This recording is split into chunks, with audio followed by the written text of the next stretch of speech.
guys! Welcome back po sa Kusina ni Kat. And today po, ang lulutuin natin ay ang special palabok a la Kat. So, alam niyo naman po guys, na maraming paraan ng pagluluto ng palabok. But this one is, parang luto siya ng mother ko. So, ginaya ko siya. Tapos, medyo dinagdagan ko lang ng konting sahog. Kaya, kung bago ka pa lang po sa aking YouTube channel, pakiclick po ang subscribe button. At kung gusto mo pong malaman kung paano po magluto ng special pancit palabok, please watch the video till the end. So, dito po sa ating pancit palabok, ang mga kailangan po nating ingredients ay tokwa. Ito po 3 pieces tokwa po yan. Tapos, dinurog ko siya. And then, kailangan din po natin syempre ng pancit palabok. Also, kailangan din natin dito ng kalimutan po, set. Tapos, naglagay din tayo ng shrimp, 1/4 na shrimp. Tapos, ito po yung ating tinapa at saka chicharon.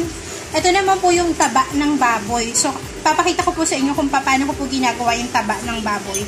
Tapos, kailangan din natin dito ng sibuyas, ng bawang, at saka po, ito naman yung ating shrimp paste o yung katasto nung tinadtad natin kanina na ulo ng shrimp. So, ako rin po, gumagamit din po ako ng Mamacita's Palabok gravy mix. Pero kung ayaw nyo naman po gumamit ito, okay lang po. Optional po ito, hindi po kailangan talaga na merong ganito. Pwede rin naman kayong gumamit ng salt and pepper to taste. At kailangan nyo rin pala ng atsuete. Wala po dito ng atsuete. Siyempre, kailangan nyo rin po ng mantika para sa panggisa. So, ang gagamitin ko na lang po mantika is yung galing sa taba ng baboy para mas malasa.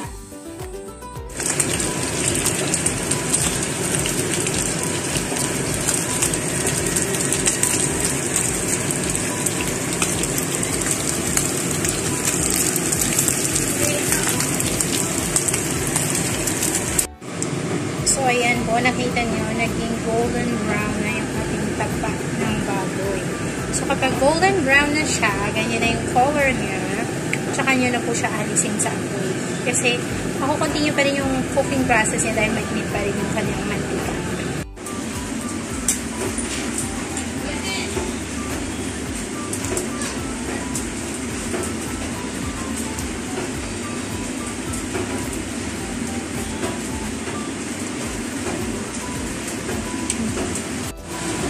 So, guys, ang first nating, after natin na napamantika na yung taba ng baboy, ang gagawin naman natin is, gigisa muna natin yung mga toppings ng ating pancit palabok. So, lagay tayo ng konting garlic,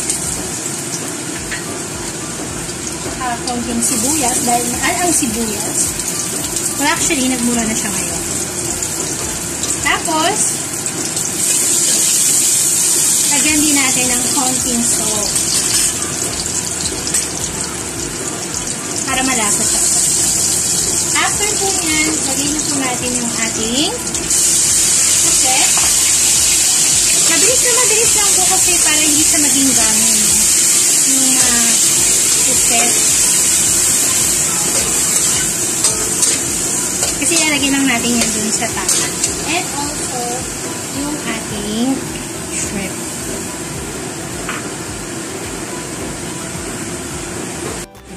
Alright, so guys, kapag tapos na natin igisa yung ating mga ingredients, iset aside po muna natin siya. Tapos magigisa po ulit tayo ng panibago para dun sa ating pancit. Dun sa same na rin na pinaggisahan ko kanina, dinagdagan ko na lang siya ng konting mantika. Tapos, same din, lagay natin ng bawang at ng sibuyas.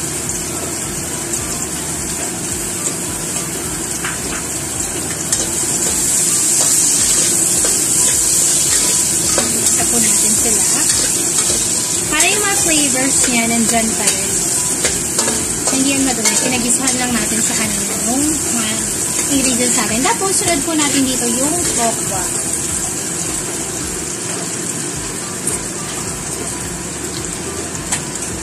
Yan po. Lagyan natin yung ating tokwa. At haluin po natin. So, wait lang po natin yung tokwa po na maluto na about 2 to 3 minutes. Maximum 2 minutes. Tapos, saka po natin i-add. Lagyan po ng tubig at saka yung ating atsuete. Alright, So guys, after 2 minutes, lagay na po natin yung ating atsuete para mag-color siya. Para mo sa ating kulay ng palabok. And then, add po rin natin yung shrimp. Sabaw ng shrimp para sa additional flavor.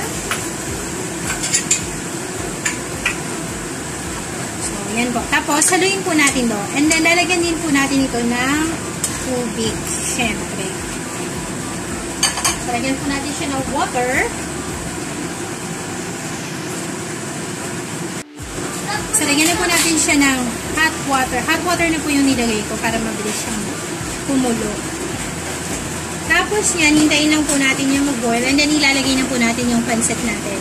And then, I'll show you later guys kung ano na po yung ating finished product. So, at this point din po, titimplahan na natin siya. Ilalagay ko na rin dito yung ating Mamacitas palabok mix. Tapos, yung the rest of the ingredients, yung ninurog na chicharon at saka yung tinapa.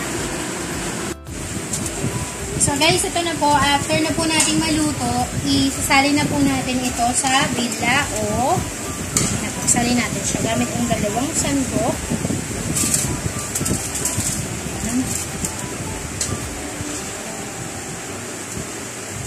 And after po nito, lalagyan na po natin siya ng toppings.